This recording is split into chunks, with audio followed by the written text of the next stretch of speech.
All right, Mr. Chair, I have confirmation that the YouTube stream is live and ready, so whenever you want to start with your introduction, please feel free to do so.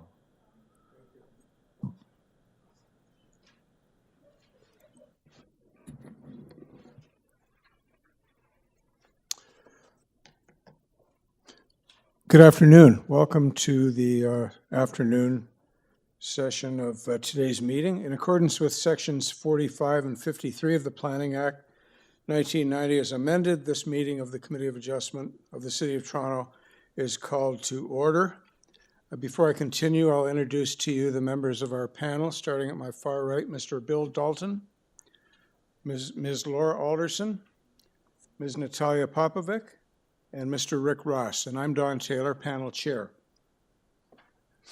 The Committee of Adjustment considers applications for variances from the provisions of the zoning that applies to property, permission to extend or alter lawful non-conforming uses, and consent to sever property to create new lots. We acknowledge that the land we are meeting on is the traditional territory of many nations, including the Mississaugas of the Credit, the Anishinaabe, the Chippewa, the Haudenosaunee, and the Wendat peoples, and is now home to many diverse First Nations, Inuit, and Métis peoples. We also acknowledge that Toronto is covered by Treaty 13 with the Mississaugas of the Credit.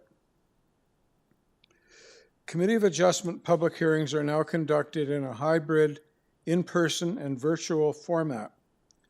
Some applicants and participants will make their submissions in person, and others will participate virtually by electronic means through WebEx, an online digital platform. The meetings are also streamed on the Toronto City Planning YouTube channel, and anyone wishing to view the hearing may watch on YouTube. Those who want to participate virtually and have registered in advance will be connecting with their computer, tablet, smartphone, or telephone, and have the option of participating via video or audio only. All virtual participants will automatically be muted on entry. When your item is called, you will be unmuted by the moderator, one person at a time. We ask that you also mute your devices until you are called on to speak. Those participating by video appearance will be temporarily upgraded to panelist when your item is being held. During this time, your camera will be enabled. You will only be visible during your 5-minute allotted speaking time. At all other times, your video will be disabled and you will be reinstated as an attendee. For both in-person and virtual participants, Committee of Adjustment staff will share presentations submitted in accordance with the written submission deadline. Those participating through WebEx are not allowed to use share screen or any other panelist controls during a video appearance. The host will remove you from the panelist role if you fail to respect this instruction. People attending in person today who want to receive a copy of the decision of the committee on an application must fill out a decision request card, and those participating virtually need to submit a written request for a decision by email. Please ensure that you include your name, address, and email address because the Committee of Adjustment and the Toronto Local Appeal Body will be sending notifications and appeal updates by email. If you do not agree with the decision of the committee, you may be able to appeal the decision to the Toronto Local Appeal Body or in some limited circumstances to the Ontario Land Tribunal. However, the provincial government amended the Planning Act and generally removed rights of third parties to appeal Committee of Adjustment decisions. Only the applicant, the Minister of Municipal Affairs and Housing, specified persons and public bodies, as those terms are defined in the Planning Act, are permitted to appeal decisions of the Committee of Adjustment. Appeal instructions are set out at the bottom of the decision of the committee.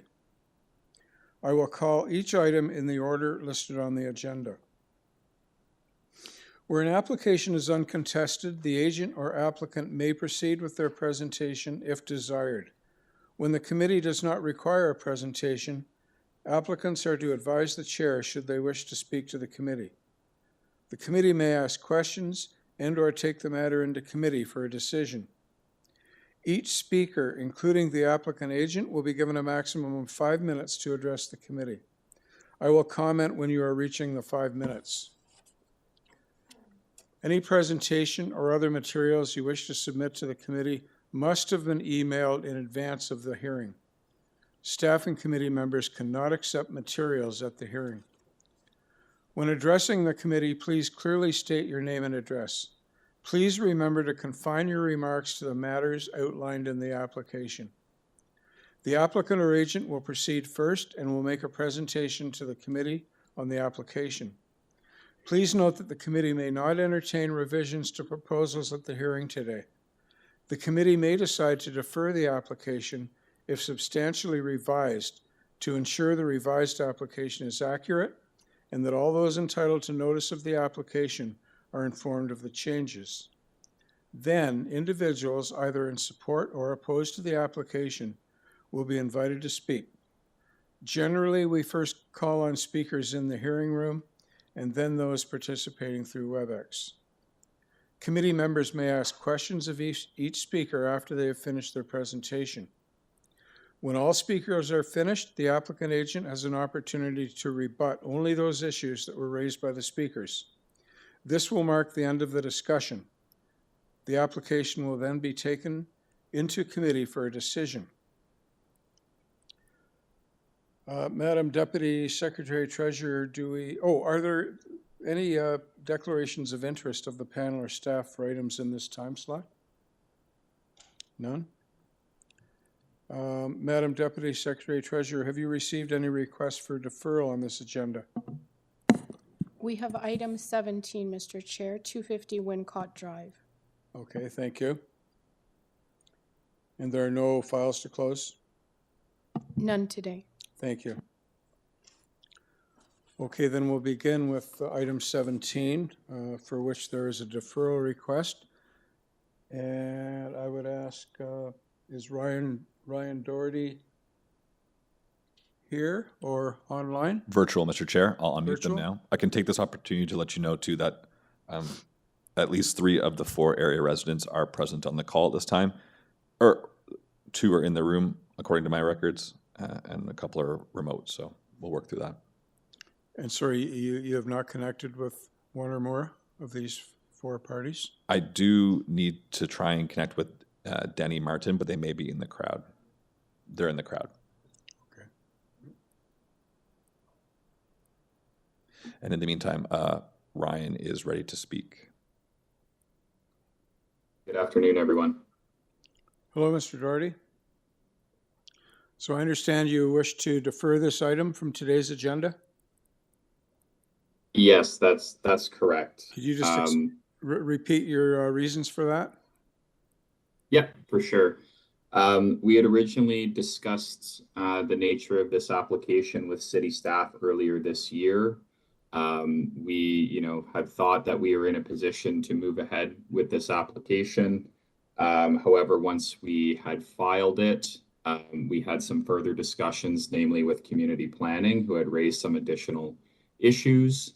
And we would like some additional time to resolve those issues prior to this application going forward. There was actually a bit of a mix-up in terms of this being scheduled. We were still working with planning through the pre-screen review process, but then noticed that the application had gone ahead with scheduling. So we actually weren't really in a position in any case to bring this application forward at this hearing. So we just like a little bit of time to continue to work with planning to alleviate any of their issues with this application. I'm happy to answer any other questions, but I'll leave it there. Okay, thanks, Mr. Doherty. Before we invite the speakers to address us, panel, are there any comments that you wish to make or questions that you have? Ms. Alderson. Just a question of the applicant's agent. Are you aware that community planning is asking for this application to be refused and or deferred? Yes, I am aware. I have spoken with community planning. They've identified that if it does go ahead, they would be recommending refusal. However, the preference is for it to be deferred. Right, okay. Just checking. Thank you. Okay, so we'll proceed down our list of registered speakers. I guess we'll start with the people that are in the hearing room today. Randolph, is it Dressar? Mr. Chair, Randolph is actually on the WebEx call virtually. So we should start with Denny, actually, who is actually here. Oh, Denny Martin, Correct. please come up to the podium. And I think there's a button there that you have to push. Thank you. Can you hear me all right? Give us your name and address, please. Yeah. Hi, my name is Danny Martin. I live at 5 Whittycombe Hill with my wife and children. We've been there for about 15 years. It's the house that's on the northeast corner, the third house on the northeast corner from the development. I'd like to express some concerns about the proposed development. At a previous... Actually, sorry, I have to interrupt. Because there's a deferral request, we're not going to be considering the merits of this application today. All we need to hear from you is whether you're okay or not with deferring this to another hearing at another date. I would prefer that it be deferred as well, because I think we all need a little bit more time to review this application. Perfect. That's really all we need from you at this point. And you will receive notice in advance of the next hearing, so that, you'll have another opportunity to actually come and speak to the merit, should you wish. Okay, thank you. Thank you, Mr. Martin.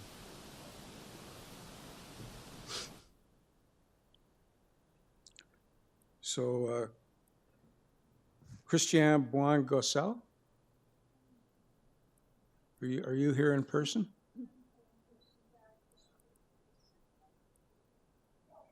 Mr. Chair, they are present in the chambers, but we're just interested in listening to the proceedings today. Okay. All right, so I'll call on Randolph Dressar. Yes, hi, good afternoon, Chair. My name is Randolph Dresser. Yes, I sir. live at 239 Wingcott Drive. Thank you. And just in case you didn't, Yes, just in case you didn't hear me before, what we're considering here today is the agent's request for a deferral. So that means we won't be considering the merits of this application today. What we require from you is an answer as to whether or not you're okay and agreeable with deferring this matter to a future date. yes, I agree to a future date. Yes, Okay. for more time. So, Thank you. Yes, so as I said to the previous speaker, you will receive notice in accordance with the notice rules under the Planning Act before that hearing takes place. Okay? Thank you. Okay, thank you. The last one here is Claudia, and she is present on the call virtually. I'm going to go unmute her now. Okay. Claudia Elan? Ms. Elan?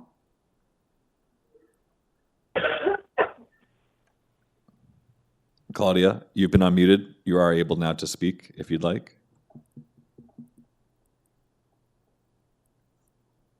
Mr. Chair, as we heard by the cough, they are present. Okay. Claudia, would you like to take this opportunity to speak to the file?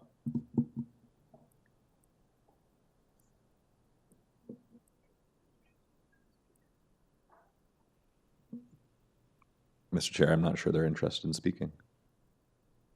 Claudia, go ahead.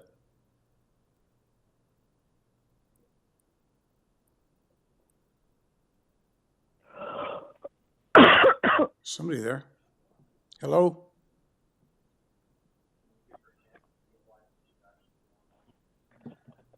Claudia, we have you unmuted and have you on the record as being interested in speaking to the file 250 Wingcott Drive. Is that the case? Hello?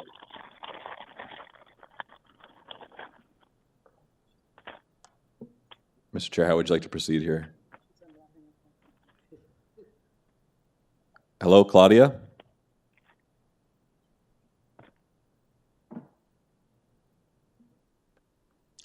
I think we'll have to proceed. I think you've made extraordinary heroic efforts to engage. So we will move into committee for a decision on this deferral request. I would say that, sorry. I would say that seeing as both the applicant and planning are requesting a deferral, I agree with the deferral, that we should grant that deferral. Is there a second for that motion? I can second that motion. Okay. Ms. Alderson seconds. All in favor? Okay, deferral is granted. Thank you, Mr. Doherty. And speakers?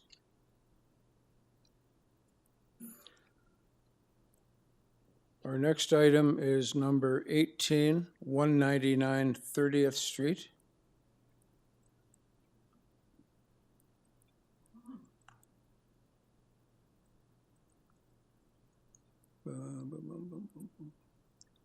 The purpose of the application is to construct a new warehouse building.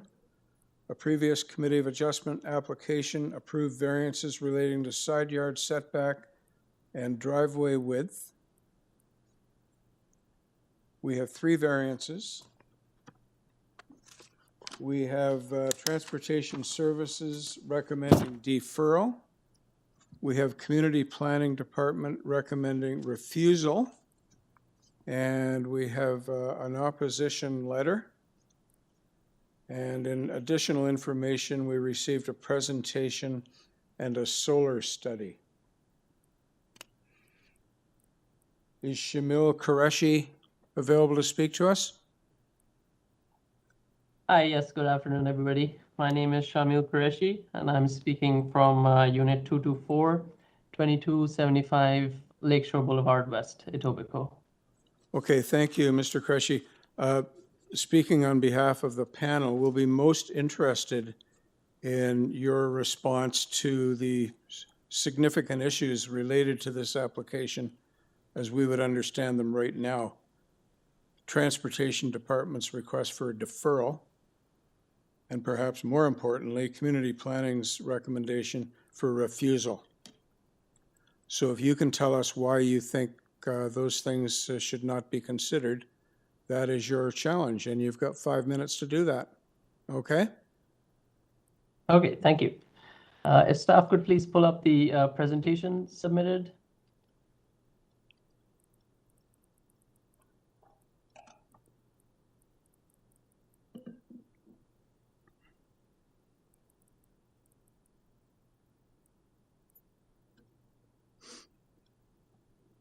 Yeah, next slide, please. So as you mentioned, that the client is looking to develop a warehouse on this lot. Next slide. These are the 3 proposed variances. Number 1 is the required loading space, which we are not proposing. Then there is the side yard setbacks of 3 meters, which is required as opposed to the proposed 0.61. And then the rear yard setback of 7.5 as opposed to the proposed 1.83. Next slide. So just I want to have highlighted the variances on this plan here, and I just want to mention a couple of things. Number 1, if we look towards the rear yard setback, we see that there is a parking lot towards the back of the building, so there are no issues with privacies or concerns of that matter. As well as we move to the next slides, I will show you the neighboring properties, which are, no, sorry, back to the same slide, not yet. When we do move forward to the next slides, you will see on the neighboring properties that they are all built up right towards the rear property line. With regards to the side yard setbacks, we can see the neighbor on the north, their house is 0.95 meters setback from the property line. And to the south, we can actually see it kind of ranges from 0.7 to 0.3 to places where the building is built up right up to the property line. So this is sort of the norms within this area. Towards the front, I just want to highlight that we have provided this 3-meter landscaping strip, which is part of the bylaws within this area. This was not here in our former proposal, but we felt this was important, especially with regards to some of the concerns in the community planning report, and we felt that this should be added back in. Next slide. So these are just some addresses of case studies with similar variances which have been approved. Next slide. So we can see here in the green side yard setback approvals ranging from 0.6 to 1.6 meters. In the yellow or orange, you'll see that those were cases where no loading areas had been approved. And in the blue, we can see a rear yard setback, which was of 3 meters, which was approved as opposed to the 7.5, which is required. Next slide. This is just showing a bird's eye view of the site. What we can see there is the sort of large parking area towards the back, which I had mentioned earlier. Next slide. This is showing the top view. So you'll see the neighboring properties, adjacent properties. As I mentioned, all of them are all built up towards the rear lot line within this street and neighborhood. Next slide. Now, with regards to community planning, one of their main points was that the way that the warehouse had been positioned on the lot towards the rear left parking area towards the front, which was not beneficial for the streetscape, and it would not allow us to provide landscaping to benefit the streetscape and screen that parking. However, as I showed in the site plan previously, we have put up the landscaping towards the front.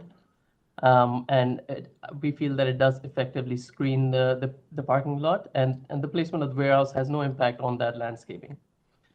These images, which I will just show you now, is sort of the existing developments and properties on that street, where you will see that parking lots adjacent to the street with little or no landscaping provided at all.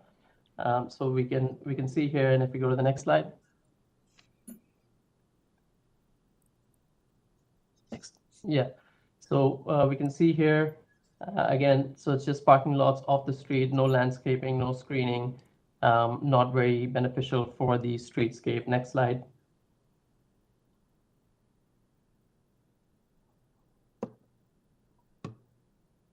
And next slide.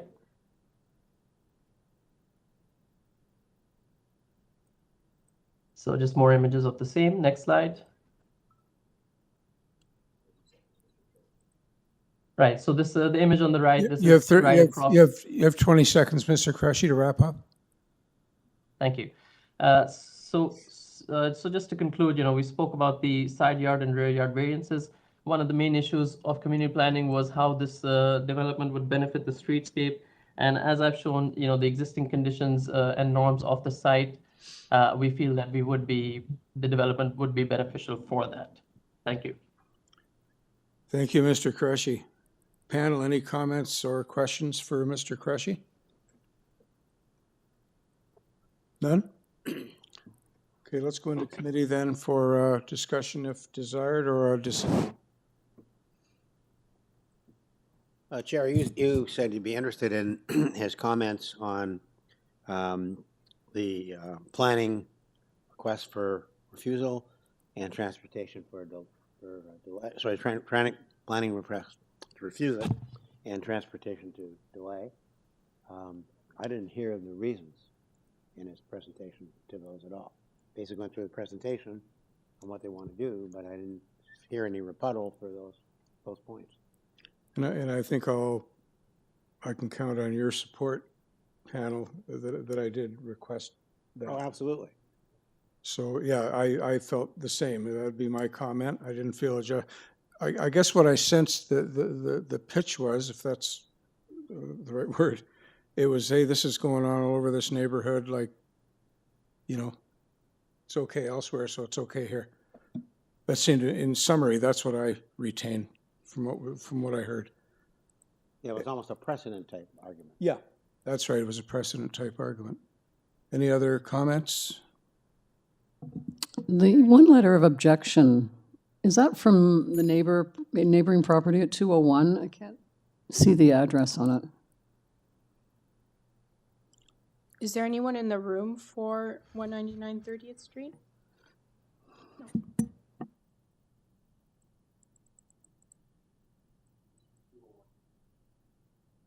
It is from 201? It is a neighboring house. Yeah, okay. Yeah, I would imagine that they would be opposed to it, for sure.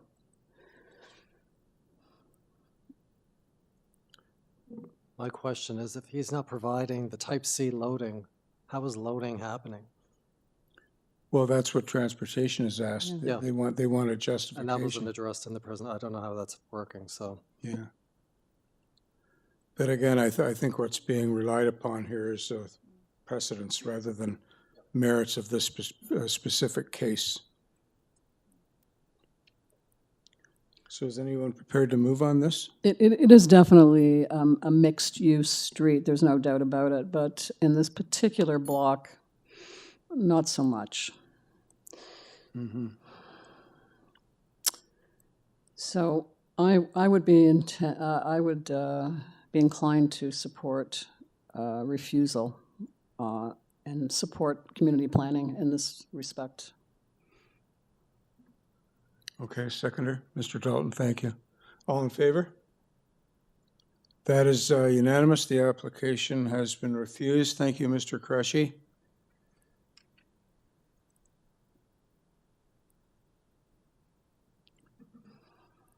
Moving on to application or item number 19, which is 15 Holwood Avenue. The purpose is to legalize and maintain the existing secondary suite and to construct a front walkout. There are 3 variances. We have 1 letter of opposition and no comments from any city department. Oh, and we have an order to comply on file as well. And a September 28th, 23 deferral decision. And a Metrolinx advisory. So,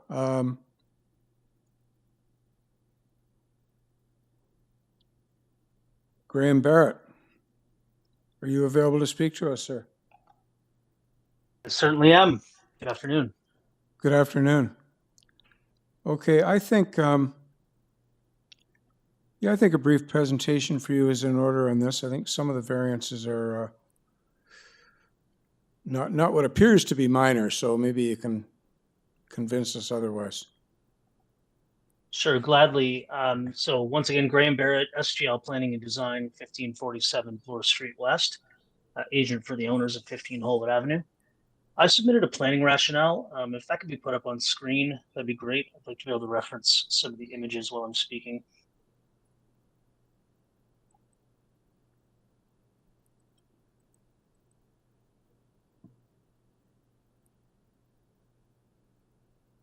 Perfect, thank you. You can go to the next page. Page 2 would be a good place to start. So as you mentioned, this item was previously deferred to address concerns raised by community planning staff regarding front yard soft landscaping. This has now been improved, and as you mentioned, staff no longer have concerns. You'll note that 2 public hearing notices were sent out for this, and that's because there was an error in the purpose of the application on the first one, but that's all been corrected, and adequate notice was given. So you also mentioned the order to comply, and that is because the owner created a secondary unit in the basement without the benefit of proper permits. He is now trying to rectify that situation. The plan is to change the grade of the existing driveway so that it's level with the walkway and front yard. So you can see an image there showing the proposed driveway, the original driveway slope, and if you scroll down, you can see a photo of the front yard. So the plan is to raise the driveway up so it's level with the walkway and front yard, and there are no variances related to this. A basement walkout will be constructed in the front of the dwelling where the garage door used to be. If you go to the next page, please. You'll note that a set of concrete steps is also proposed at the east side of the site. Oh, I'm sorry, I believe that's actually the west side of the site with a 0 meter setback as shown in the drawing. This will lead down to an existing walkway, just shown in the photo below. This triggers variance number 1. And on the next page, please. You'll note that virtually identical conditions are existing on the east side of the site. If you can go to the next page again, please. Regarding variance number 2, there's very little soft landscaping currently existing in the front yard. Though it's quite constrained by the location of the front property line, which is the dashed line in red, and the fact that much of the front yard is taken up by the driveway, walkways, and an area for garbage and recycling bins.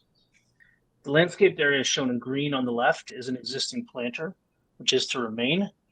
I'm not sure if this is just being cut off on my view, but there's more to this image if you scroll down. I'm hoping you can see the rest of it. There we go. Thank you. I'm sorry, so where was I? Yes, the other 2 areas shown in green are the proposed locations of new soft landscaping. This has improved the soft landscaping from around 9% to around 23%. This was the best that could be done to improve conditions given the limited space in the front yard, and it's important to note that this improvement satisfied community planning staff's concerns. A variance 3 is required to permit a parking space with a slightly reduced length, which is necessary to fit the proposed basement walkout and soft landscaping strip at the front of the house. This variance is illustrated by the blue line with a box showing 4.37 meters, and it's mitigated by an additional 4.81 meters of driveway between the property line and the sidewalk, making for a driveway that's functionally 9.18 meters long or just over 30 feet, leaving plenty of room to accommodate a legal-sized parking space. And side note, a quick Google search tells me the average length of a car is about 15 feet, so it may even be able to be possible to continue parking 2 vehicles on the site. I've reached out to Permit Parking to inquire as to the availability of street parking on Holwood Avenue, just in case they require additional parking. There are 15 permit spaces on the street between Scott Road and Kane Avenue, and currently only 4 permits issued. Now, these 3 minor variances are, as I said, minor, and they'll allow for the existing 2-bedroom basement unit to continue to exist, albeit with 2 points of egress and more natural light in one of the bedrooms. Soft landscaping is being improved over existing conditions, and the parking variance is well mitigated. The impacts of this proposal are minimal, and if anything, will improve stormwater management for the site, more green space to absorb water, and the elimination of a reverse slope driveway. I'm of the opinion these variances pass the 4 tests. It is unfortunate this application is the result of an order to comply. The proposal represents good planning and doesn't conflict with the public interest. Thank you very much for your time. Thank you, Mr. Barrett. Panel, any comments for or questions of Mr. Barrett? No? Okay, we have a registered speaker, Elaine Heng. Ms. Heng, are you available? Yes, sir, I'm here. Hello. Okay, you live right next door, just to the west. I am 17 Holwood. Exactly. Okay. So, yeah, speak to us. Well, the grade change, let's just start off. I'm going by what Graham Barrett had gone down the list. So let's just discuss the grade change to the driveway. I mean, that honestly is going to be a problem for us getting out of our driveway, because I would not be able to see oncoming westbound traffic at all. Even now, when the 2 cars are parked, my car literally needs to be on sidewalk for me to get a clear view of oncoming westbound traffic. So that is definitely a concern for us with the grade change. So I'm definitely not for it. And being 2 properties right next to each other with such different grade slope change in driveway is a little bit, in my opinion, unsightly. I don't think that is necessary to whatever they need to do to, I don't know what the intention is, whether to put a door in front of the garage or to direct the water flow. That is, I'm not an expert, but I absolutely feel that the grade change would be a safety concern for us, as we can't see the traffic, oncoming westbound traffic. And I think overall, we always had concerns about the structures, and we have been working with Councillor Nunziata's office for the past 4 years on some of these concerns. We do get answers here and there, but not solely. Ms. Nunziata's office is trying to get answers as well. So our position still remains. There are a lot of discrepancies, whether, you know, the existing stairs right now that's attached to the concrete deck if they're asking for minor variance on the stairs, but not the deck that was attached to it. So, I mean, are we expecting another minor variance request for the deck? Because it's obviously in violation of the setback, and to be honest, it's encroached on my property. So there's, like, we have responded on the materials submitted both times, both for the September and the November materials. It's pretty much detail our concerns. And so the soft landscaping, I'm not sure how much they can do. The applicant has definitely changed that quite a bit over the years with concrete and stones and whatnot. So I'm not sure I'm not looking at it. Are the soddings going to be on the driveway? I'm not sure. Like, how do you put soddings on the driveway? Is that part of the 23%? Like, I'm not an expert, but that design was pretty convoluted. I even had a planner friend looked at it. He was kind of surprised as to how this design can be realized, and he doesn't even know how it makes sense. So that is all I have. Okay, thank you very much, Ms. Heng. Panel, any questions or comments? Yeah, I had a question. You made a comment about it would encroach on your property. Can you expand on that? Yes, sir. If you were to look at the site plan that was submitted as part of our thing, and by Ambient Design, you can clearly see that the concrete deck on the west side of the concrete deck, they have both encroached onto my mom's property. Is 0.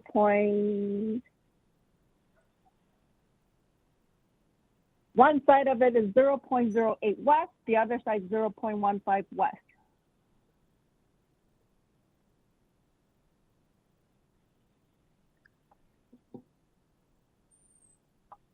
Just I've to, highlighted in a little yellow. just to clarify, are you at 17 or are you at 17 or? I'm at 17. I'm on. You're at 17. 17. Okay, thank you. 17. Mhm. And we have been here for 30-odd years. Thank you. Any other questions, panel, comments? Okay, Mr. Barrett, you've got up to 5 minutes, should you require it, for a rebuttal to what you just heard from Ms. Heng. Sure, gladly. You have to bear with me as Sorry, we is jumped there around anyone from a in few the different room? topics. Oh, yes. Is there anyone here for 15 Holwood Avenue? Go ahead, Mr. Barrett. Okay, thank you very much. As I was saying, you may have to bear with me as we jumped around a few topics there, but we'll start with the new driveway configuration and whether or not that will create a dangerous situation. If you can pull my planning rationale back up on screen on page 2 with the photo on the bottom, I think it's fairly plain to see that when a car at 17 Holwood is backing out of their driveway, they will have an unobstructed view looking both east and west. And this is essentially the exact same situation that currently exists for 15 Holwood with the neighboring property to the east, where there is a change in grade between properties. It's not an unusual situation on a street with a hill. If you scroll down to the actual photo, you may get a better sense of what I mean. As for discrepancies and concerns, a survey has been prepared by an Ontario land surveyor. Plans have been completed by a professional architectural design firm with decades of experience. This has been deferred once. It's been reviewed by zoning numerous times. It's been reviewed by community planning staff. I trust in their collective expertise to prepare, accurate plans and correctly identify the variances required from the zoning bylaw. As for a rear deck or any encroachments, there's nothing in the rear yard that is part of the scope of work for this proposal. If there are any encroachments in the rear yard, then these should be addressed through means other than the Committee of Adjustment. We're here to address 3 minor variances to modify the front of this dwelling. So I would hope that there would be a different way of rectifying that. Let me see, what else did the neighbor mention? Yes, the soft landscaping is going to be created in a portion of the front yard as the driveway will be raised up, and then some of that existing hardscape will be replaced with soft landscaping. And yes, this is part of the 23% that's being provided. As I said, they're adding as much as possible while maintaining a driveway, walkway, and area for garbage and recycling bins. she inquired as to whether or not this would satisfy the committee, and I mean, I will leave that up to the committee, but it has sufficiently addressed community planning's concerns, which was the reason for the deferral in the first place. Not sure if there was anything else that she asked about that I can address, but I do maintain that these variances are minor and will have little to no impact on the neighboring property other than by improving things both functionally and aesthetically. She did mention that she reached out to a planning consultant and that they found the proposal confusing. I agree that it's a little odd, raising up the driveway to get rid of the reverse slope condition, but I don't think it's particularly confusing. I don't think it will create any unsafe conditions. As I said, there's going to be a rather long segment of driveway beyond the property line, then a sidewalk, and most of that will remain as is, a slight change in grade, but nothing too substantial.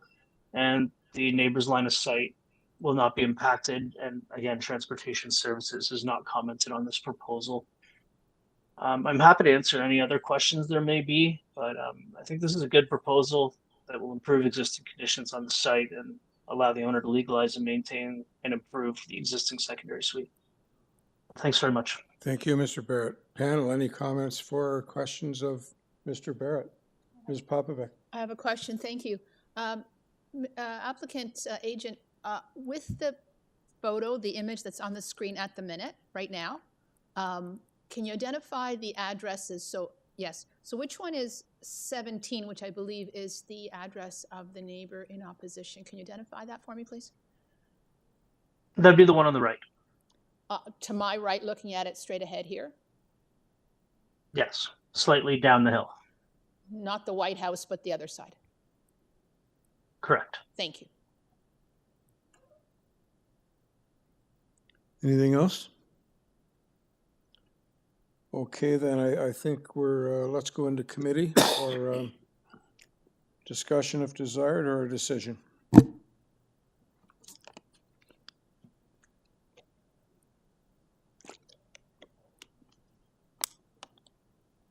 Yeah. Mr. Okay, I think the application meets the four tests and move a motion for approval. There's no conditions. Is there a seconder for that motion? Thank you, Mr. Chair. I second the motion, and we've taken into consideration, I believe, the concerns of the neighbor in opposition. I believe that the applicant has responded to those. Thank you. I second it. Thank you. Okay, seconded by Ms. Popovic. Popovic, sorry. Like the coach. Like the coach. Right. All in favor? That is approved unanimously. Thank you, Mr. Barrett. Thank you, Ms. Heng.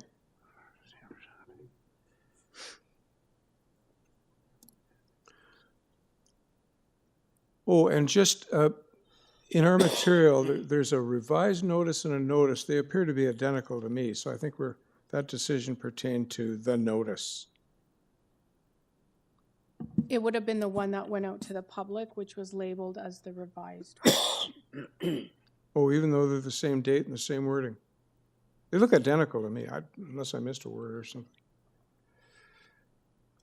Mr. Chair, members, I can quickly speak to that. Mr. Graham Barrett did identify that at the very start of his presentation, saying that there was a typo and then a revised. So it is a revised notice. Correct. Okay, so if we could just make sure the minutes reflect that our decision was based on the revised notice. Thank you.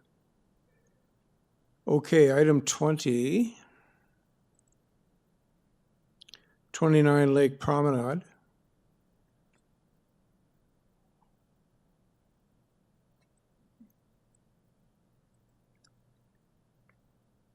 Oh, gee.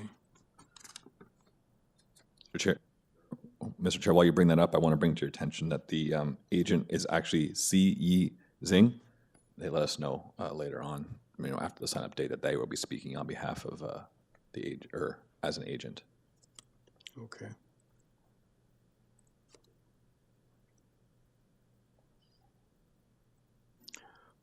All right, 29 Lake Promenade.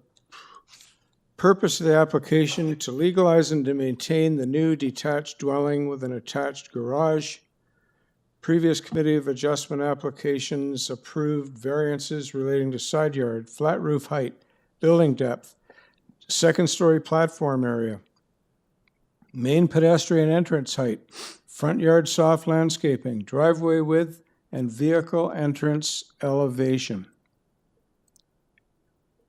And in addition, through this application,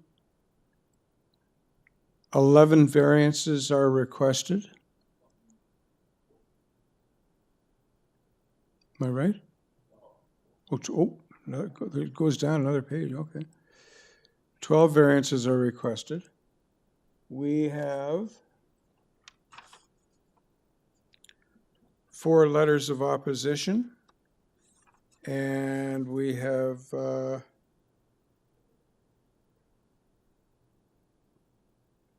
it's 3 registered speakers. Mr. Chair, the agent plus 2 other speakers, and there was a 4th on the next page over, but they were they signed up, but they were just interested in observing, as you can see. So there are 2 Okay. area residents I to see speak. that, it's already been stricken out. Correct. Yes, okay, good. Is there anyone in the room for 29 Lake Promenade? Nobody, thank you. Okay, Vesna Sedlasek. Mr. Chair, this is the agent C. Yi Zing. Okay, Hi, good afternoon. My name is C.E. Zhang, and I am authorized agent to speak on the owner's behalf for 29 Lake Promenade. okay, could you make a brief presentation to us? Or not brief, you've got up to 5 minutes. Yes. So there's a lot of history pertaining to this address, and I just want to speak to dispel any misunderstanding that we intentionally violated zoning bylaws or building practices.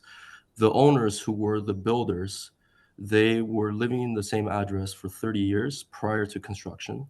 They inherited the rear yard, softscaping and hardscaping, and basically we applied to Committee of Adjustment 3 times to obtain the new structure, and their wish is not to leave the area. They want to maintain existing living in the same address. So we have TRCA approval based on this minor variance, showing that we did not disturb any surrounding natural environment. Also in the front yard, we planted 12 mature tall trees, which completely transformed the curb appearance of the property and the neighboring streets.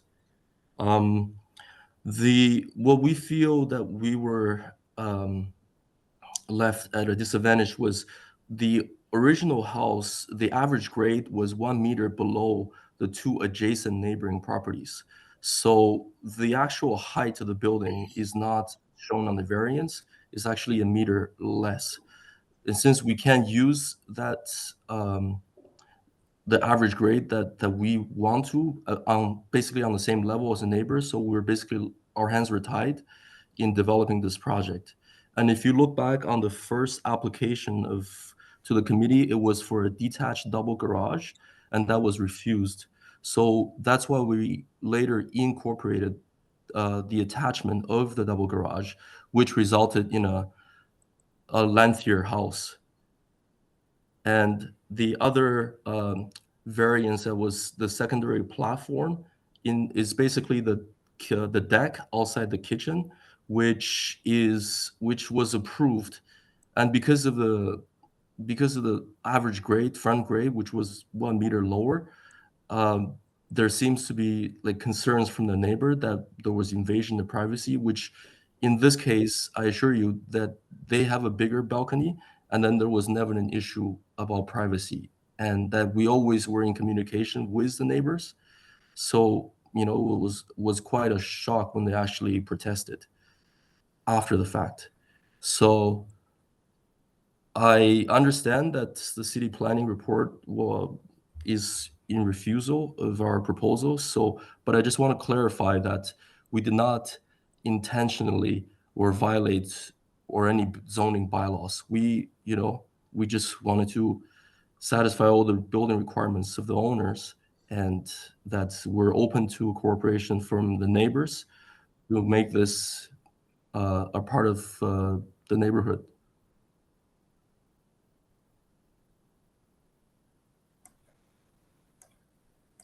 Okay, is that it? Yes. Okay, thank you. Panel, any questions or comments? Okay, we've already determined nobody in the room is here to speak to this item, right? Okay. All right, then we'll still go Well, down. I guess I will ask one question. You said that you want to try and let the owners have what they want, but I'm not sure I fully, and you talked about the change in grade or different grade, but I'm not sure I fully understand the justification for the other variances, the total 12.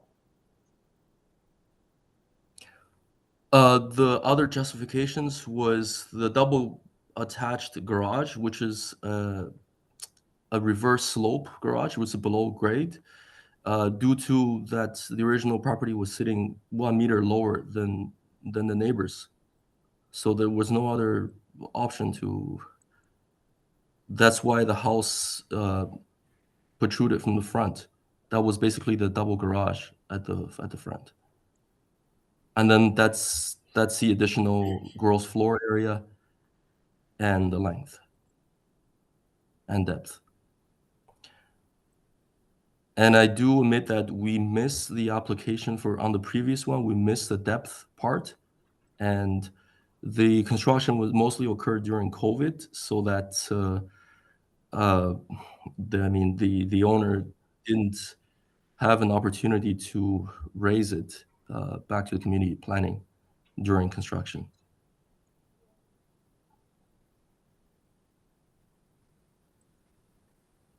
Okay, Mr. Ross? Yeah. Any other comments, questions? Yeah, why didn't they have the opportunity to ask community planning during COVID? They were working.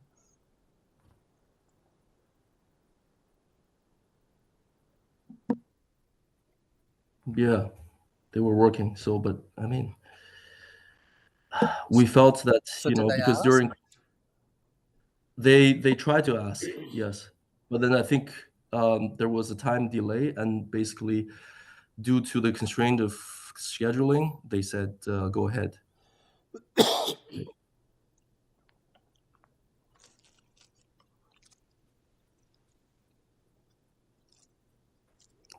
Okay, can we proceed with our registered speakers?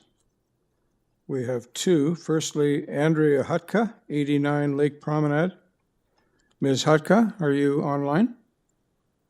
Yes, I am. Okay, could you speak to us about this application? Yes, my name is Andrea Hutka, and I live at 89 Lake Promenade, and I would like to speak to this application. On November 28th, I noticed that there was a COA hearing scheduled for 29 Lake Prom today, and what a wake-up call that was. And actually, I just have to insert here that what I heard from the agent speaking, that intentional or not, everything is what the owner wants and not what the city wants. I don't believe this is acceptable. I strongly object to this application. Approval of this application after the building has been built with total disregard of the law, the smoke and mirror tactics, deception, and confusion will embolden other bad actor builders setting precedents for this undesirable and unethical behavior. My concerns are to find where this file fell through the cracks and how to remedy the situation for the future. I request that this application be refused. The fact that the deadlines for the order to comply were not met speak volumes about the total disregard of the law by the owners. The application for the COA hearing after the fact seems to be outrageous, and the facts in the actual application appear to be nonsense. The original building, which stood at 29 Lake Prom, which obviously complied, was there for 50 years and was completely demolished in 2018. That would make the existing use 19 years and not 24 years, as stated in the owner's application. The applicant only asks for moving the house 1.5 meters closer to the front lot line. Yet, there are 12 minor variances which are certainly not minor in nature, as shown in the public hearing notice, and they certainly do not meet the 4 tests. I will leave the details of these to the experts speaking to this file, but as we can see from the order to comply, the dimensions on the variances have nothing to do with the reality of the house standing there. The building at 29 Lake Prom is another example of building outside the parameters of what is acceptable in our neighborhood as per the bylaws. It's too big, too tall, no soft landscaping, with no concern with building substantially in accordance with the revised plans, as was stated in a few of the decisions. It has come to my attention that there are a number of home construction sites in our area where the various items for the new houses, the mechanical and plumbing are outstanding or not passed, and there is no occupancy permit. And this can be found on the city's website, Toronto Building Permit Status. This appears to be true for 29 Lake Promenade, where there are numerous violations, and an order to comply was issued on March 8, 2022, and the deadlines to comply were not met. It seems ludicrous that a house that is completed seemingly with someone living in it, and it having all these issues outstanding, and no occupancy permit, is going to the COA to legalize the house's existence after the fact. This situation can only be facilitated by the fact that the inspections are not done in a timely manner and issues not dealt with in a timely manner. In order to comply, there would have to be major changes to the existing house before it could pass to get an occupancy permit. My point is that it should never come to this stage where the COA is looking at the application as if the house were not built. The city is woefully under-equipped to deal with the number of applications and would need a building police enforcement and a whole lot more qualified building inspectors to keep these building permits in check. What is the point of the COA allowing or disallowing application if no one enforces the decisions? I believe it is important for our voices to be heard. We have to do the best we can to let the city know that we are aware and are not in favor of the way the construction on the street and our neighborhood is being handled. We have to say something so that this does not continue to happen. Today being December 7th, Pearl Harbor Remembrance Day, this being a memorable day, should remind us that we should learn from our mistakes and inadequacies to make things better. We have been informed that it is very important to realize and consider that this entire case is in front of court, which also makes me question, while it is going through the process on what... Ms. Hutka, you have 20 seconds to wrap up. Okay, on what basis is this application appropriate in this case? Thank you so much for your time. Thank you. I'm done.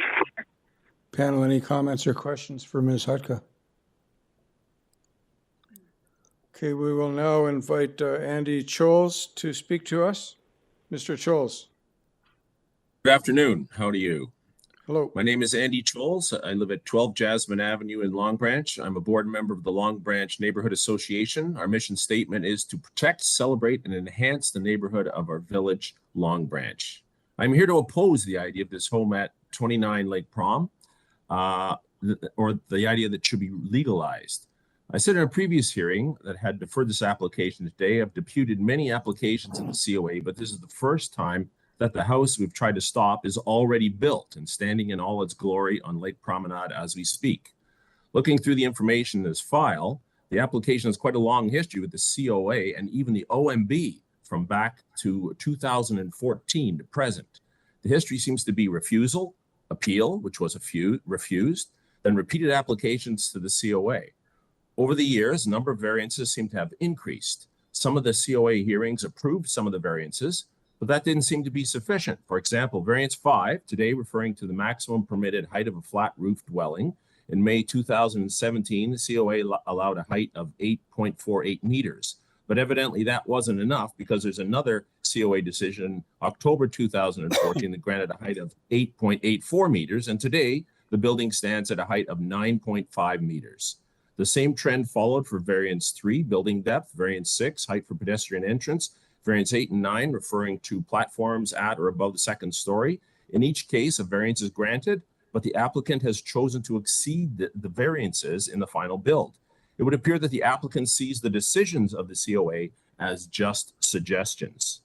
The LBNA is mostly restricted to the outside appearance of a home. Things like height, massing, and crowding of lot lines are always important. Just as important is the green space. Variants 10 and 11 refer to soft landscaping on this property. A minimum of 50% of the front yard and 50% of the backyard are to be permeable. This applicant has 39% of the front yard and a mere 12% of the rear yard receiving any soft landscaping. Looking at the drawings of the backyard, it looks like a few planters are the only thing that aren't covered with concrete. Not so obvious to the person walking by in the street is the mechanical and plumbing problems mentioned in the order to comply filed for this property. These are problems that will be passed along to the new buyer should this home be legalized. I mentioned many times before, Lake Promenade is considered the jewel of Long Branch and part of the Great Trail stretching across Canada from coast to coast. The houses on Lake Promenade traditionally have large front yards with abundant greenery and trees. They are unfortunately being replaced by oversized houses, crowding lot lines, moving closer to the street, and obscuring any view of the lake one might get walking or riding by on Lake Promenade. Those generous green front yards are being replaced by large parking areas and do a poor job of allowing water to penetrate the soil. Any trees that remain face serious challenge to survive. The house is built. Now the applicant is asking for permission after the fact to legalize this home. I urge you to refuse this application. I believe this application would be better dealt with in a municipal court of law rather than a planning committee. I see there is a staff report listing an extensive list of COA decisions ignored. I agree with their conclusion. City planning staff are of the opinion that the requested variances reflect a proposal which is not in keeping with the physical character of the neighborhood. And they go on to say, as such, city planning recommend that the minor variance application be refused. The report is accurate, but the recommended compromise solution, should the COA approve this application, build a 1.5 meter privacy fence on either end of the second and third floor balconies, is completely sufficient. This house needs some serious redesign and modification before it can be legalized. My understanding is the COA is a planning committee that makes decisions on an application of a building before it's being built, rather than dream up justifications of why an applicant didn't follow a ruling. Do not approve this application. Let legal handle this one, and don't give this applicant the gift of being able to say, the COA approved the plan, so it must be legal. Thank you very much. Thank you, Mr. Choles. Panel, any questions or comments for Mr. Choles? Okay, invite the agent back to rebut what you heard from Ms. Hutka and Choles. I didn't hear any questions, but I heard a lot of comments, so you have up to 5 minutes to address them. So I've read the letter of objection from Andy Scholes and Ms. Hapka, and they seems to be basically, they're not neighboring properties. They're neighbors who are in the neighborhood. So basically, the owner was feeling that they don't really understand the situation. They just see the outcome. They don't really understand the history. Can I just jump in? Sorry. Hello, story. Please listen to me. Mr. Choles is a representative of the Long Branch Neighborhood Association, so it's not really fair to comment on where he lives. He has an executive position with the Neighborhood Association. Right. Okay, carry on. Yeah.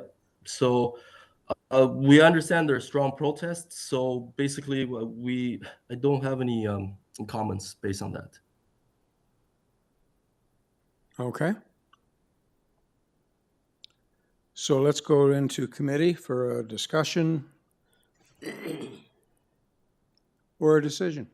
Just a comment. It's very disconcerting to see decisions that the committee has made just be, taken for granted and dismissed, and basically it's whatever the builder wants to do or the owner wants to do, and any decisions that we make are just something to get past. So that's a comment that I have. Okay. I guess my comment is, if we approve this application, what kind of feeling do we have that it would actually be implemented as approved and not what's happened in the past? Interesting point. Ms. Popovic?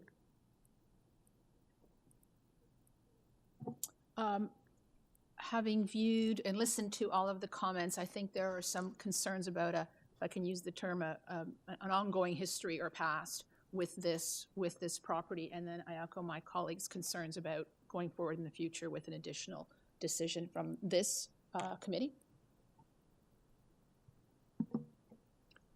I'd like to move a motion to refuse the application, as the applicant has not demonstrated anything to justify how whether it's has built or built, or not built, I should say, because we have to treat it as that it has not been built. There's been no justification given for the Fort House. Okay. So I don't know what he's basing his support of this application on, but I'd move a motion to refuse it. Okay, thanks, Mr. Dalton. We have a motion to refuse the application. I would tend to want to agree with Mr. Charles that I think this is now a legal matter. It's not a C of A matter. So I would second that motion. Okay, all in favor? Okay, the application is refused unanimously. Thank you to all of the participants. Moving on to item number 21, which is 8 Savona Drive. The purpose is to construct a second floor addition and a new front porch. One variance requested to have a side main wall height of 8.2 meters as compared to what the bylaw allows at 7.2. Pretty straightforward. We do, however, have 2 registered speakers, so I think it's important for the agent Costa Derbish, if you're available, to justify your application, and you have up to 5 minutes to do that.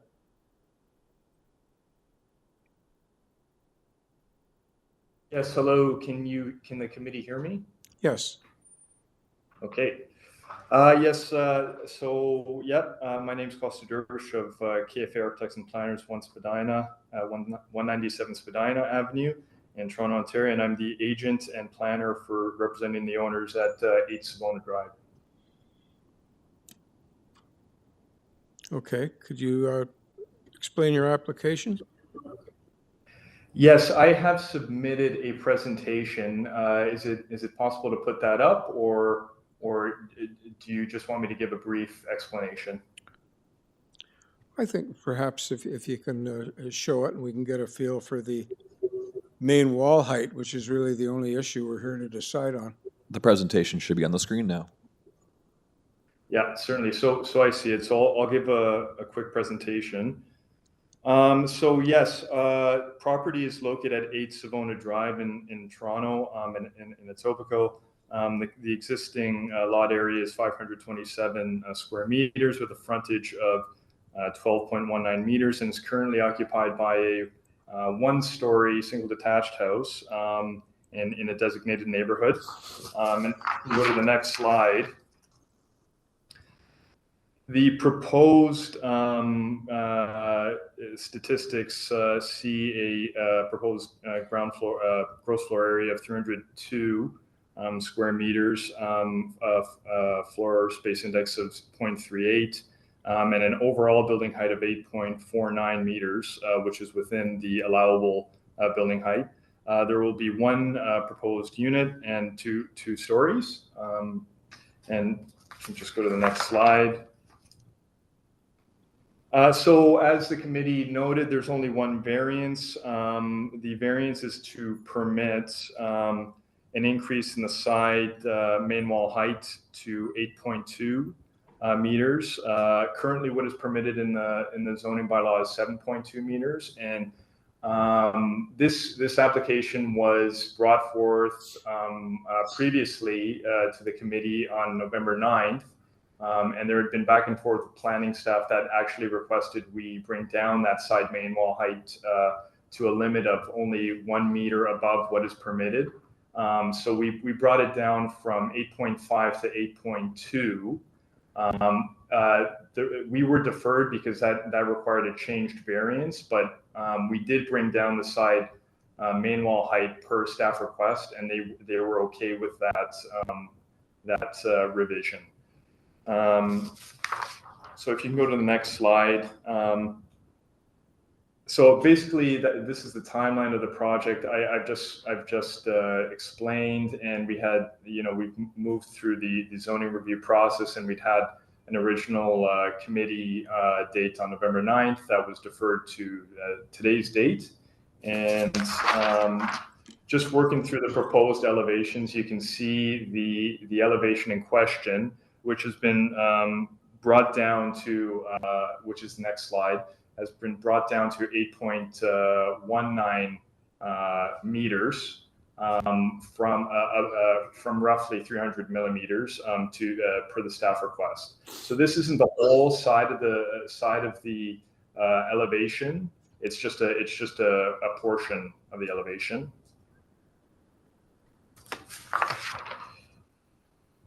And if you can go to the next slide.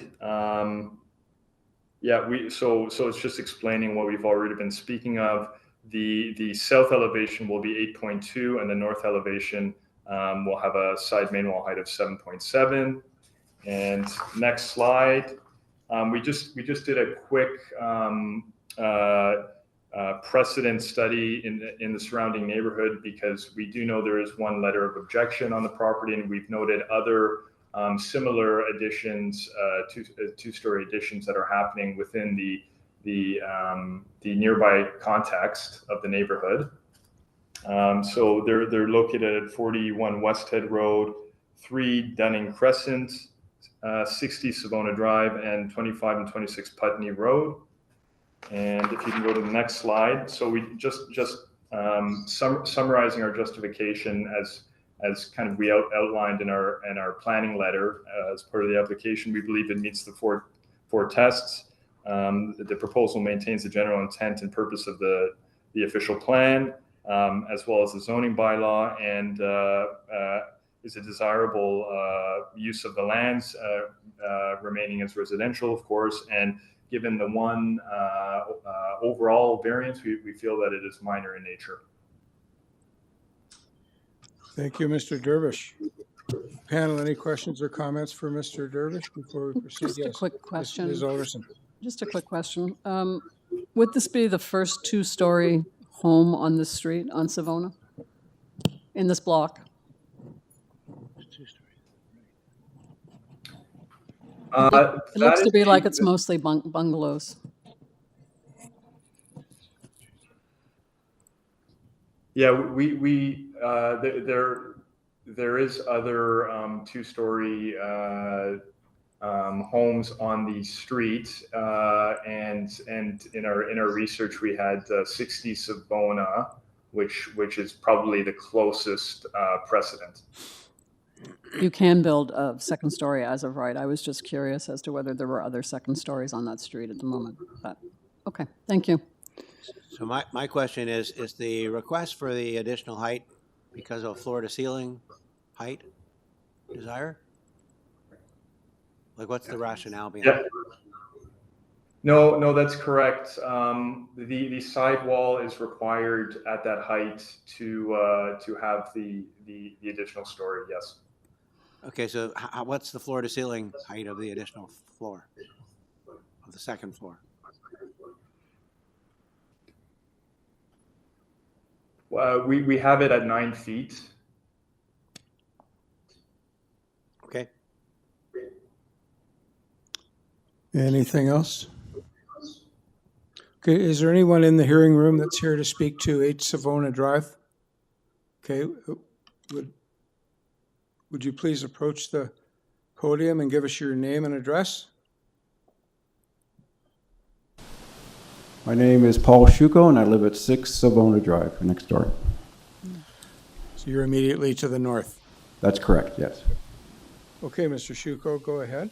So I'd like to start off with when we were informed of the second floor, I was not aware it was going to be a completely new build, because I've seen houses in our area that they maintain the bungalow style and they just add an addition, but to me it looks like a completely brand new house. So that's something I was a bit surprised at.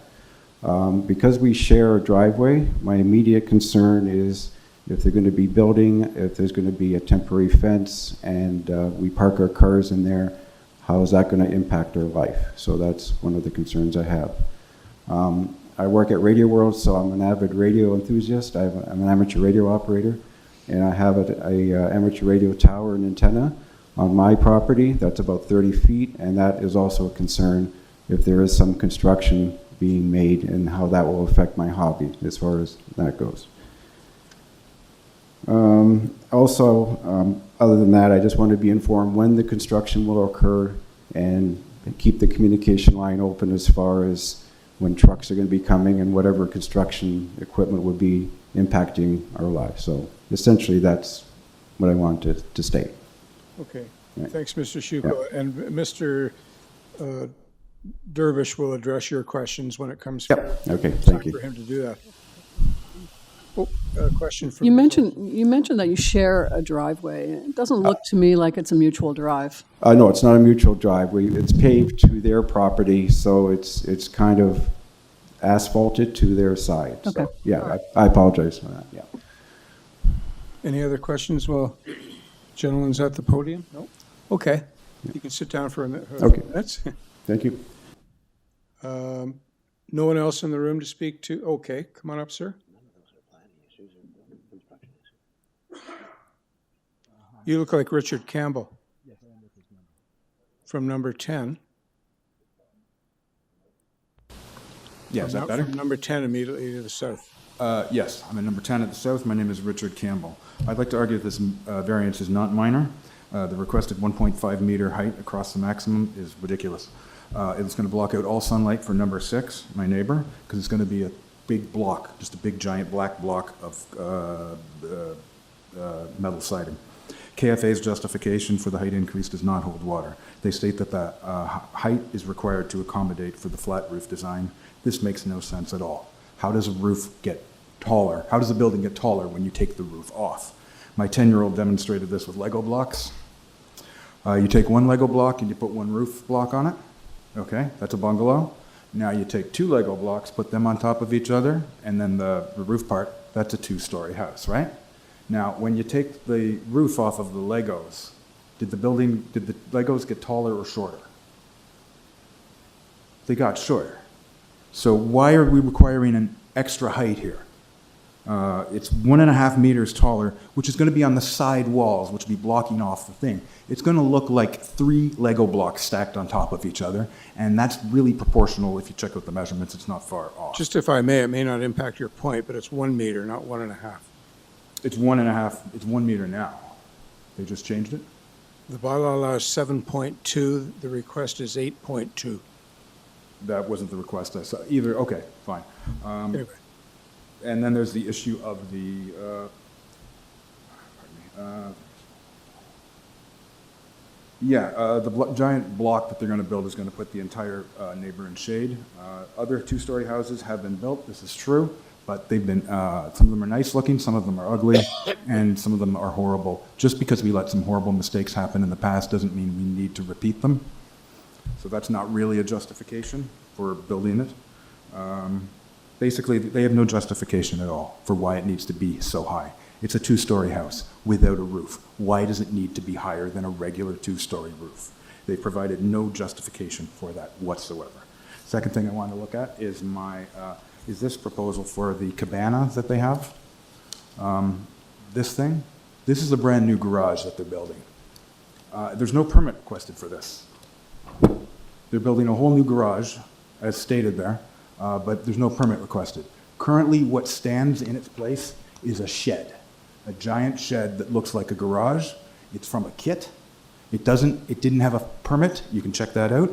There's no foundation in this current standing building. It's held together with wire, cable that holds the building together. It's a kit.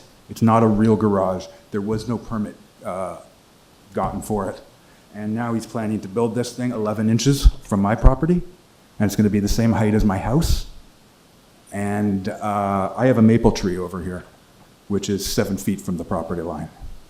So I don't think he can build a house 11 inches, and there's no foundation there, and there's no permit that I see for this. And I'm very concerned about that, because I think a separate outbuilding this size requires a permit. You guys can correct me if I'm wrong on that. So in conclusion, I don't think the variance is minor. It's going to affect the neighbors completely. The design, by the way, is a glass front, a little bit of stucco, and then commercial grade steel siding on the rest. Now, can anybody else think of a building that has glass on the front, a little bit of stucco and commercial grade steel siding? Costco, Canadian Tire, Dollarama. I paid to live in a residential area, not to live next to a Costco. So the variance is not minor at all. The height doesn't hold water at all. The building doesn't need to be that tall. They've got no justification for it, and it's going to affect our neighbors and in the neighborhood. And my other thing, my last thing is the cabana. Can somebody please explain this to me? I didn't get any reports about the maple tree and it's a huge maple tree that's right next door. Is there going to be a foundation? What is this thing? They've also, I'm sorry if they said they changed their plans. You guys know what's really going to happen, right? They're not going to change their plans. They're going to build it to the same height. Anyways, in conclusion, I would really like you guys to look at this, and I'd like some actual genuine justification as to why a two-story building with a flat roof needs to be taller than a regular two-story building with a regular roof that's maximum allowed at 7 meters. Why are you going higher when you've got no roof? I need an explanation for that. Thank you. Okay, sorry, before you go, we may have some questions for you. Oh, sorry about that. Yeah, no problem. Just one comment. We're not going to comment or address that shed. Okay? It's not under application. Yes, it is. No, it isn't. What is this? I don't know, and it's not before us to consider. We're here to consider one thing, whether a 1 meter additional main wall height, not total building height, just the main wall height. Right. Whether 1 meter more than the zoning allows is right, and the reason that matters is because it's a side wall, not the peak wall, which means when the shade comes down, it's not going to go to the peak and keep going. It's going to go over to the side wall, boom, and then my neighbor's completely in shade the whole day. It's 30 feet tall. It's going to be 30 feet tall of black commercial grade siding. And it's going to be, they're not going to get any sunlight at all. Okay? My primary point was we're not going to be addressing the shed. That's fine. That's Trees, foundation, no building permit. Then not for us to deal with today. That's fine. Just the single variance is all we're here to consider. This is included in those plans, though. You are aware of that? There may not be a variance on building a shed 11 inches from my house. It hasn't been identified, so we're not dealing with it. Okay, so I'm sorry, what do I do if they start building a shed then? If they start building this cabana? Call the building department. They would have to get a building permit to do that. Yeah, but this is their approval. They've got it in their variance here. This is their plan. Well, then they don't need variances for it, or they would have been identified. They don't need variances for it? No. You don't need a variance for the side main wall height. All right, well, again, I still stand by my position. They have provided no justification whatsoever why the building needs to be that tall, and I provided justification as to why it's not minor. It's going to affect the neighbors. It's going to be as tall as his tower, a steel building next to an antenna tower. Anyways, are there further questions? We heard that. Thank you. Okay. We're going to now give Mr. Dervish a 5-minute opportunity, if he needs it, for rebutting what he heard from Mr. Shukow and Mr. Campbell. Mr. Dervish. Yes, thank you for the opportunity to speak to those comments. The garage, the shed is existing, so it was not flagged on the zoning notice for that reason. So, it's an existing structure. Our overall height comes, in 1 meter below the total overall permitted building height per the bylaw. So I guess that's one point we want to make. The side wall has been brought down, and it's not the entire elevation. That's going to be 8.2 meters. So we just want to kind of state that as well. This component of the building, if you were to bring it down, it would result in a design and an architecture that is quite bland, and you could argue it looks even worse in the neighborhood context as is. So we feel that this architectural feature does add to the design and is important in a varied expression of the building from the street.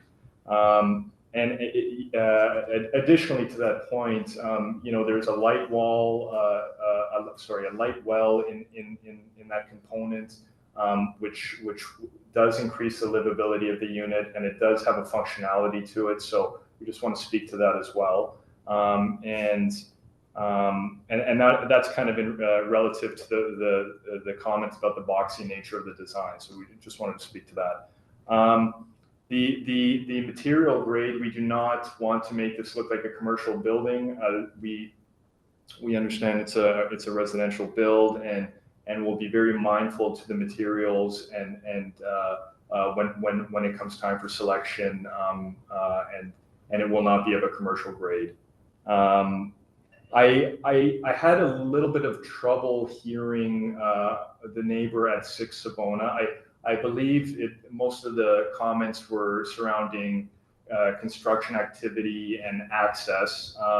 So I can assure that the neighbors, the owners at 8 Savona will be open to coordination and make sure there's proper communication happening if there are any concerns or anything like that. But again, I'm just here to speak to the variances. So just to sum up, we're well below the total permitted height of the building, and the sidewall height does have qualities to it that are important and integral to the proposed design. So I'll just wrap up with that. Okay, thank you. Panel, any questions for Mr. Dervish on his rebuttal? Okay, then let's move into committee and discuss or decide.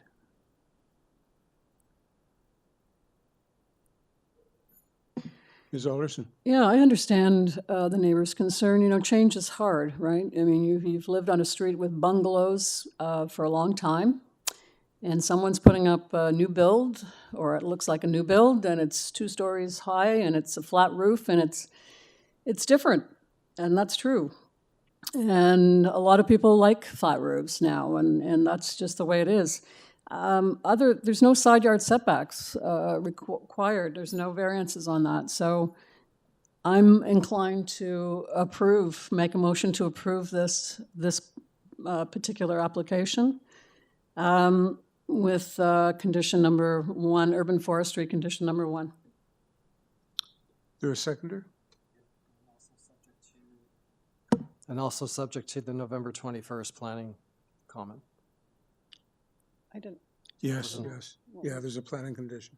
That's by tying it to the south elevation?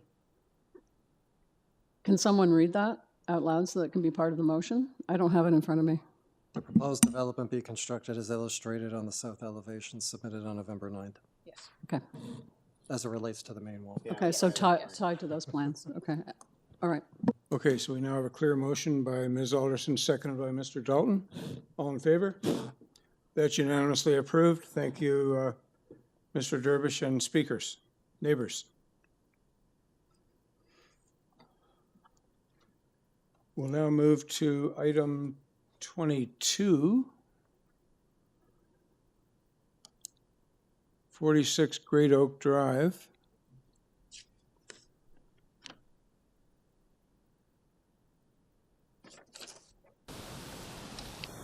The purpose is to construct a new detached dwelling with an attached garage. You are presumably Andrew Palumbo? Okay. Yes, Mr. Chairman. Normally, I would say that we don't need a presentation on this, but because we have an individual living 3 doors down on the opposite side of the street that is scheduled to speak, a presentation. Absolutely. And I've prepared one, Mr. Chairman. Good. Okay, so good afternoon, Mr. Chairman, members of the committee and Committee of Adjustment staff. My name is Andrew Palumbo of Ian Hall Planning Limited. I am the planner and agent for 46 Great Oak Drive, and my address is 38 Betty Nagle Street in Toronto. I will try to be brief in my presentation to the committee this afternoon, given that a more detailed planning justification letter has been submitted in support of the development, which is contemplating a new 2-story dwelling on the subject site, and whereby variances are required with respect to increases in maximum FSI from 0.5 to 0.68 and lot coverage from 33 to 37%. I'll open and firstly say that it is important to note that this application was previously deferred back at the October 12th hearing earlier this year in order to address comments from Urban Forestry relative to their concerns with respect to potential impacts to the city tree at the front of the subject site. And I am happy to advise this committee that we have satisfied Urban Forestry's comments and concerns by restoring the original driveway alignment on the side where it encroaches closest to this tree. And obviously, this has had no impact to date on this tree. It's a restoration of an existing alignment, and it's a restoration of an existing condition. So Urban Forestry was okay with that approach and have no further issues. In addition, I would also make mention that the owners decided to use the deferral opportunity to further improve the application and remove 2 variances with respect to main wall height and exterior stair width, both of which were revised to comply. And this was in response to comments that were received from the public at the time of the previous hearing. So again, the 2 variances before the committee are the ones I previously mentioned with respect to FSI and lot coverage. Overall, and so this committee is aware, and as a reminder to some committee members who may recall this site, but this is the second minor variance application that has actually been submitted by the owners for the site. And the primary reason they engaged me on this application was to ensure that they truly tried to put their best foot forward this time around and address as many of the previous issues and comments that came along with the first minor variance application, which originally required 12 variances, which was then reduced to 9 at the previous hearing. But because the owners didn't purchase this property as an investment to redevelop and flip, they want to live in this home. They want to be part of this community. So they want to effectively learn as much as possible from the first application, which I would agree with the previous committee decision was reflective of an overdevelopment. To provide a few quick examples of trying to take comments seriously the first time around, the original application proposed a large, oversized rear balcony, but once the owners learned about the concern from the adjacent neighbor to the rear, decided to completely remove that element from the proposal altogether to completely address this concern. In addition, and upon my review of the previous hearing, one of the previous panel members made a very valid point regarding the proposed front yard setback.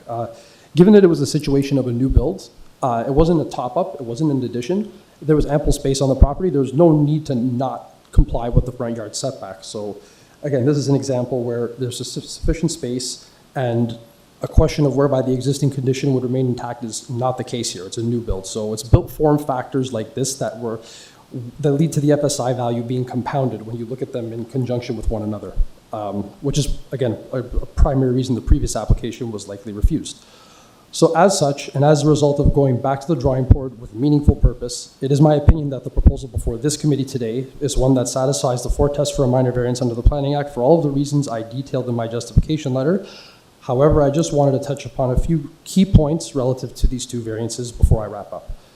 So in my opinion, both FSI and lot coverage, they're representative of zoning regulations that should be evaluated against other built form variances that are triggered as a result, whereby there's a bit of a cause and effect relationship that determines overall impacts of an increase in either case. So FSI and lot coverage values on their own are not indicative of these real impacts on the ground once a building is constructed. In the case of the current proposal, there are no built form variances required in association with the proposed maximum FSI increase. There are no variances for setback reduction. There are no variances for building length and building depth increases, and no variances for height, which ultimately, in my opinion, suggests that the proposed dwelling itself is of an appropriate width, depth, and height. The first application required relief on all of these fronts. And again, those have been eliminated this time around. And that's when it becomes more of a situation that contemplates an overbuild when this type of relief is required in conjunction with the FSI increase. Similarly, with respect to maximum lot coverage, very similar to FSI, the current proposal doesn't require any variances relative to landscape open space reduction, setback reduction, or building length increase, which suggests that the proposed dwelling provides sufficient landscaped area for stormwater drainage and outdoor amenity space or backyard space, and also provides an appropriate building footprint or envelope despite of both of the increases that are required in each case. So in conclusion, again, it is my opinion that the owners have put forth a significant effort to address concerns and have made substantial revisions to the proposed development at the subject site, which now meets the 4 tests for a minor variance under the Planning Act, represents good planning, and should be approved by this committee. I thank you all very much for your time this afternoon, and I'm happy to answer any questions. Thanks, Mr. Palumbo. Panel, any questions or comments for Mr. Palumbo? No? Is there anyone in the room here to speak to 46 Great Oak Drive? No? Okay, then we can move to invite Craig Sands to speak to us. Mr. Sands? Yes, thank you. Thanks, committee and Mr. Chairman, as well as Mr. Palumbo for his comments. I did receive a visit from the neighbor, one of the owners, about a month ago. So I'm pleased to get to the point where we only have 2 variances. I don't believe they're minor in nature, especially when you look at the lot coverage. Has come down significantly, but still 12.5% above where it could be. And the gross floor area being 36.7% above the permitted coverage. So coverage and lot. So it becomes to the point where, I've been on this street for 12 years and Etobicoke for 34 years, have built 2 other homes, renovated 2, and always have complied within the variance structure.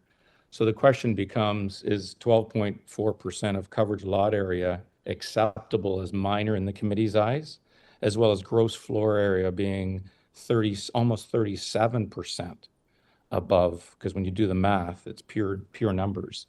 So while I appreciate the fact they've removed a bunch, which is good, because the first one was a fallacy of a submission, I'm really inquiring whether you believe the 2 that are still existing as minor, does it comply with the zoning bylaw, and is it in general intent of the official plan?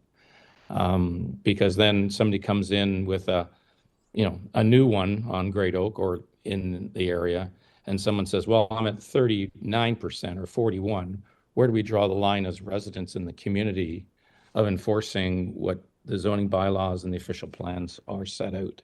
So that's my 2 comments to you based on what you're seeing in the general Etobicoke area. I'm all for advancement and having new families come in the area. It's a wonderful thing. So I'm not blocking advancement. I'm just blocking the intent of when I see the math and see the percentage increases, are they acceptable as minor in nature? Yeah. Thank you. I'll just say, I'll open the floor to questions from the rest of the panel, but I would just say, when we look at variances, we deal with their impact rather than the numerical differences. So it's the impact of the variance being requested, not the 12% or 30%. So anyway, you'll hear about how we deal with that in a little bit. In the meantime, Mr. Palumbo, you have 5 minutes if you need it to rebut Mr. Sands. I want to thank the deputant for his comments, and the appreciation of the acknowledgement that there was a clear revision here is also very much appreciated, because the owners tried very hard to get it right this time around. I'll just reiterate what I previously noted to this committee. Exactly, when assessing impact, just in my experience as a planner, it's far more than just what the numbers are themselves. It's what they translate to on the ground, once they result on the ground as a built form structure. And I've taken a lot of lessons from, I deal a lot with the Etobicoke panel, and I've seen many of these hearings transpire over time. The effort that was made, again, to make sure it wasn't too wide, not too deep, and not too tall, in my opinion, that's what holds water, because that's what results on the streetscape. It's something that, when you look at it, it's appropriate from setback, from its setback offsets, from its height, from its depth. So the number is what it is. That's a function of just the actual GFA measured against the size of the lot. Same, just a clear clarification, the lot coverage was only a 4% increase from 33 to 37. I'm not sure where 12 came from. But that's generally how I approach all applications when again, I even agree with the previous decision. It was one of those things where the original variances, one compounded the other, and before you know it, you end up with something that becomes a bit of an overbuild. And that's why I think this time around, significant efforts were made to try and avoid that approach and work with something that ends up with a footprint that's acceptable from the streetscape and to the surrounding neighbors in terms of an impact standpoint. Okay. That's all. That's my response, my primary response. It goes with the letter I submitted as well. It just sticks with the same theme. Thanks, Mr. Palumbo. Panel, any questions or comments on Mr. Palumbo's rebuttal? Yeah, I recognize you're not asking for side yard length or any of those things from the built form perspective, but help me understand why you need this much extra GFA and coverage. Well, again, from that standpoint, because it meets those other parameters, that makes it appropriate from the streetscape standpoint. When you're perceiving this from the streetscape, as I just mentioned, it's appropriate because it meets its setbacks, it meets building length, and it meets height. So the compliance with these regulations is meaningful because it shows that you don't need to contravene the bylaw any further by providing a footprint as such. And this is that the result of this is these other variances are no longer required. Thank you. Thank you. Okay, let's move into committee for discussion and/or decision. And decision, not and/or.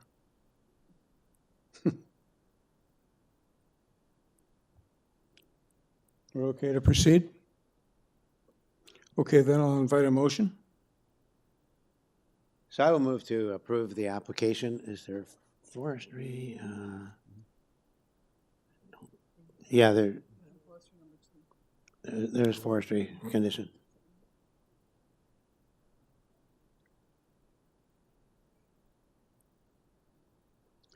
And there's, notwithstanding Mr. Palumbo's comment about resolving issues with urban forestry, they are on record as requesting condition 1 for the city-owned tree.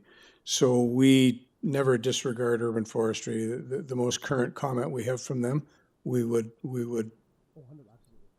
if I can just add that as a friendly amendment, Mr. Ross? Absolutely. Okay. Is there a seconder? Mr. Dalton, second. All in favor?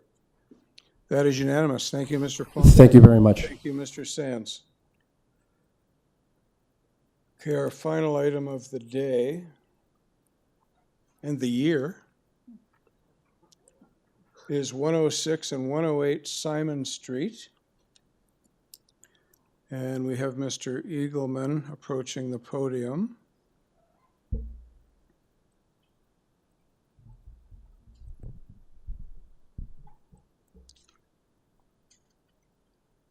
Just bear with me for, yeah.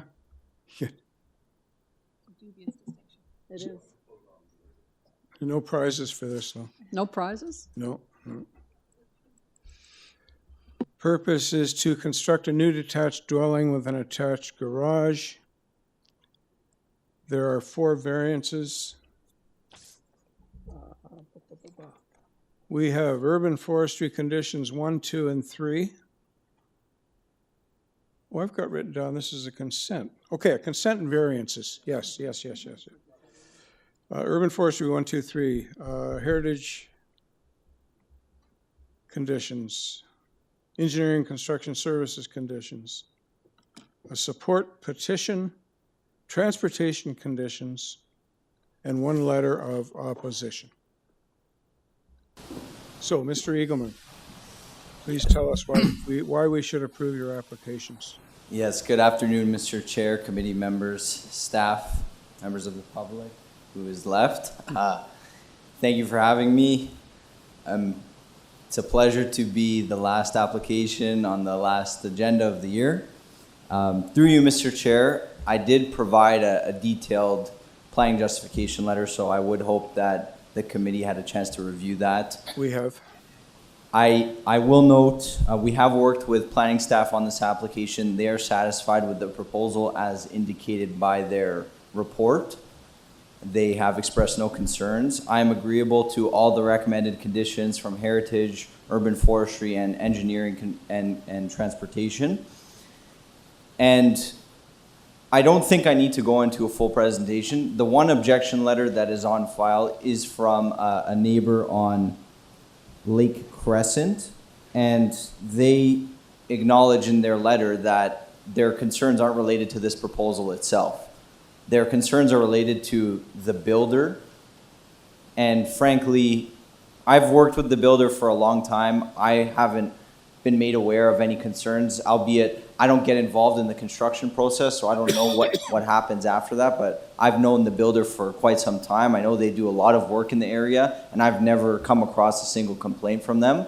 But frankly, this is not the appropriate avenue for that neighbor to express concerns with the builder. We're dealing with an application on Simon Street, so their concerns have nothing to do with this application. And on that basis, I'm not aware of any concerns or objections from anyone, any neighbors or any city departments on this application. So I'm happy to answer any questions, but those are my submissions, Mr. Chair. Okay. Thanks, Mr. Eagleman. Panel, any questions or comments for Mr. Eagleman? In your presentation, you mentioned, I think the number was 41% of houses in the area are smaller than what's required in terms of frontage? Yes, through you, Mr. Chair. So, Member Ross, to reiterate, I did provide a lot analysis in my justification letter. So, I will just pull it up here if you'll give me a moment.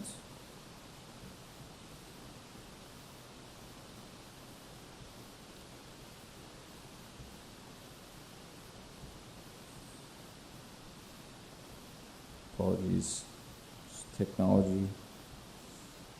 So, yes, I did complete a lot analysis. So, through our lot analysis, we analyzed what lots are below the permitted, the minimum required lot area, and a lot frontage analysis assessing which lots are below and above the permitted lot area. And for lot frontage, the 71.2% of the lots in the neighborhood study area are below the minimum required lot frontage. But the question I was going to ask, which is why I brought this up, is I would like to know what percentage are 7.62 meter lots in the area. Yes, through you, Mr. Chair. It is a good question, Member Ross. Unfortunately, we have to consider what is an appropriate evaluation of the lots and what can be done within a reasonable time frame and within a reasonable, effectively a reasonable budget for doing the analysis. And to analyze every single lot and show exactly what their frontage is, it's hard to categorize appropriately what that would be. So because we are proposing lots that are less than the minimum required lot frontage and lot area, I felt that it was appropriate to do a lot analysis on that basis of what lots are below the minimum requirement and what lots are above. And the minimum required lot frontage is 10.5 meters. So 7.62 meters is not far off from that. And so the fact that 71.2% of the lots in the study area in terms of frontage are less than the minimum requirement, to me demonstrates that this proposal and the 25-foot lots will be compatible with that existing character. I guess we're looking here, though, at creating two 25-foot lots, or 7.62 meter lots. To me, it would make a difference if you told me that of the undersized lots, only 3 of them were that size, or only 5% were that size, versus 25% of, let's say, I'm just making up numbers, 5% of, or 25% of the substandard size lots. Understood. Point taken through you, Mr. Chair. I understand. However, I have not provided that information, and I felt that this was the most appropriate way to conduct a lot analysis. Okay, I guess I've been used to seeing percentages of the particular size that's being proposed in the area. Well, through you, Mr. Chair, just to respond to that, Member Ross, typically what we do in terms of lot analysis is we will categorize it a certain way that may not be exactly the same as this, but it's very difficult to set specific categories and have, if you have many different categories, it could make the lot analysis not very legible and hard to understand. I'm not asking for that. To me, it would make a difference if you told me there were 3 lots in this area that are 25-foot lots, or if there were 35 lots in this area. And we're talking about character of the area. Understood. If you don't have the answer, then that's fine. Through you, Mr. Chair, if I may, I will just note I do have a neighborhood research request, so I can go through that and find some examples of other 25-foot lots if you would like me to, Member Ross. No, I think you want to get it decided today. I think we probably want to do that. I'll just go on record. That's a question when we come to severances that I usually like to look at. The size that's being proposed, how consistent is that with other lots in here? Understood. Through you, Mr. Chair. Thank you for that comment. And I will note too that planning staff did note in their report that they conducted their own lot analysis as well and found that the proposed lots are consistent with the existing character of the neighborhood, similar to what my analysis led to my conclusion. Okay. Thank you. Any other questions or comments? Okay, just before we move into committee, I'm going to ask Madam Deputy Secretary Treasurer. You're in trouble with that. I do. I always do. Have you got another nickname? You can just call me Barb. We call her the DS. I'll call you Barb. Barb. We have conditions from 4 different agencies on this, and I'm suggesting we'll deal with this as a single motion, the consent and the 2 variance applications. What's the appropriate distribution of these agency conditions between consent and variance? So if the committee makes a decision to approve, we can figure that out if you just say which conditions. But for the record, in this case, sometimes the ECS conditions are more appropriate for a consent. For example, if there's a consent agreement or a dedication required. In this case, that isn't requested, so those would be put in the minor variance decisions.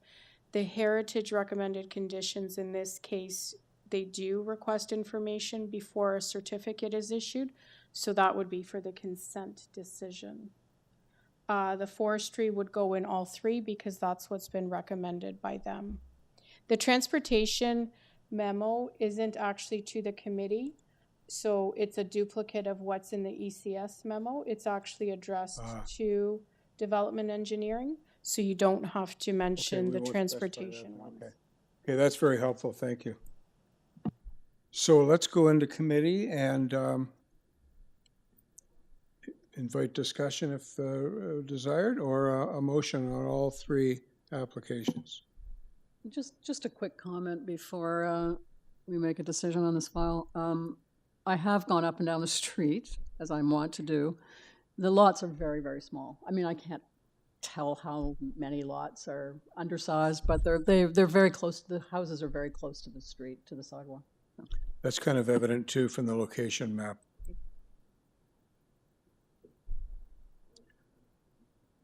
So if there's no more discussion or comment, could we have a motion? Yeah, I'd like to make a motion to approve because I think it does meet the 4 tests, subject to conditions from Heritage, Forestry, and ECS. And that would be for the consent and the 2 minor variances. So you mentioned engineering and construction services? Yeah, the ECS. Yes. Okay. Yeah. Is there a seconder for Mr. Dalton's motion? Yeah, he mentioned Heritage, them. Forestry, and ECS. 1, 2, and 3. Yes. Yeah. I'll second. Thank you, Ms. Popovic. All in favor? Unanimously approved. Congratulations. Thank you. Merry Christmas and Happy New Year. Happy holidays, Merry Christmas, everyone. Okay. Enjoy. I'll see you next year. So I need a motion to adjourn this meeting at 2:56 p.m. All in favor? That's carried. This meeting is adjourned at 2:57. My favorite motion to make. 2:57 p.m. Phil's laughing at me. Thanks, staff, for your usual Thank you, excellent staff. support. Yes, thank you very much. Thank you, members, for